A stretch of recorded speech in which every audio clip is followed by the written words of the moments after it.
Welcome to I news. దేశవ్యాప్తంగా సంచలనం సృష్టించిన నీట్ పేపర్ లీక్ కేసులో కీలక మలుపు చోటు చేసుకుంది.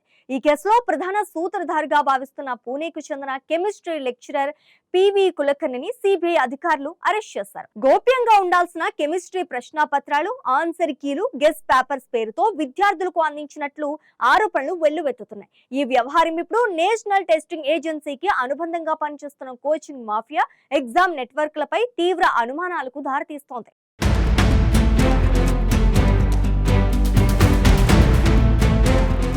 దేశంలో అత్యంత కీలకమైన మెడికల్ ప్రవేశ పరీక్ష అయిన నీట్ చుట్టూ మళ్లీ వివాదాలు మేఘాలు కమ్ముకున్నాయి.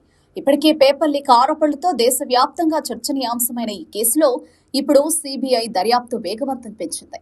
పూణేకు చెందిన కెమిస్ట్రీ లెక్చరర్ పివి కులకర్ణిని అధికారులు అదుపులోకి తీసుకోవడం కేసులో సంచలనంగా మారింది.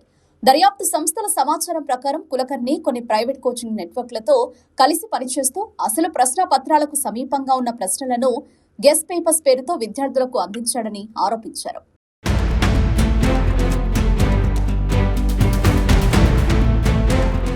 అంతేకాదు, పరీక్షకు ముందు రహస్యంగా నిర్వహించిన ట్యూషన్ సెషన్లో కొన్ని ముఖ్యమైన ప్రశ్నలు, సమాధానాలను ముందుగానే చెప్పినట్లు సిబిఐ గుర్తించినట్టు సమాచారం.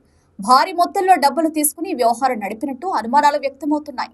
దర్యాప్తులో భాగంగా అధికారులు పలు డిజిటల్ పరికరాలు, ల్యాప్టాప్లు, మొబైల్ ఫోన్లు, డాక్యుమెంట్లను స్వాధీనం చేసుకున్నట్లు తెలుస్తోంది. వీటిలో ప్రశ్న పత్రాలకు సంబంధించిన సమాచారం, అభ్యర్థుల వివరాలు, ఆర్థిక లావాదేవీల రికార్డులు లభించినట్లు సమాచారం.